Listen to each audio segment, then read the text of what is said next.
secondo i piani della Regione dovrebbero passare infrastrutture cruciali per il futuro del Veneto, ma ci sono state anche polemiche. Vediamole.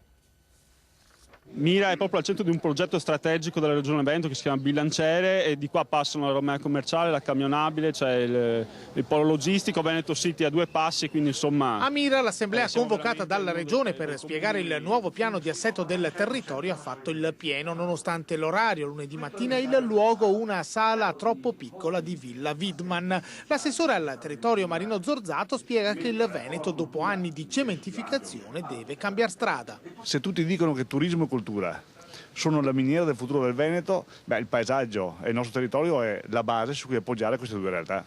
Il sindaco di Mira, Alvise Maniero, critica la scelta della Regione che non ha consentito ai cittadini di partecipare all'assemblea e poi entra nel merito.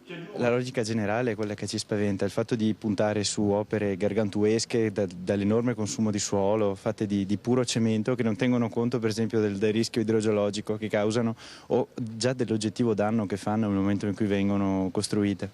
Zorzato risponde che la Regione sta cambiando e che dà maggiore attenzione al territorio, ma i comitati che hanno protestato davanti ai cancelli sottolineano che le decisioni smentiscono le parole. L'autostrada Romea e la camionabile lungo l'idrovia sono due degli esempi. L'autostrada Romea è un'opera devastante, è un'opera imposta dall'alto che riteniamo non abbia nessuna utilità, che sia profondamente dannosa e che non consideri ipotesi alternative molto più sostenibili e anche più economiche. Idrovia ce n'è già metà, eppure si pensa alla camionata. Sì, perché in realtà non hanno nessun interesse a fare un'opera che non porta voti. La camionale porta voti e accontenta i soliti signori che fanno strade su project financing.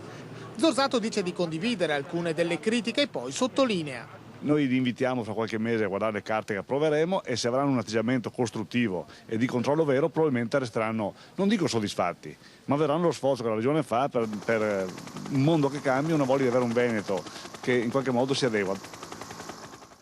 E restando a Venezia, fa discutere il caso di un facchino musulmano che si sarebbe licenziato da un albergo perché era costretto a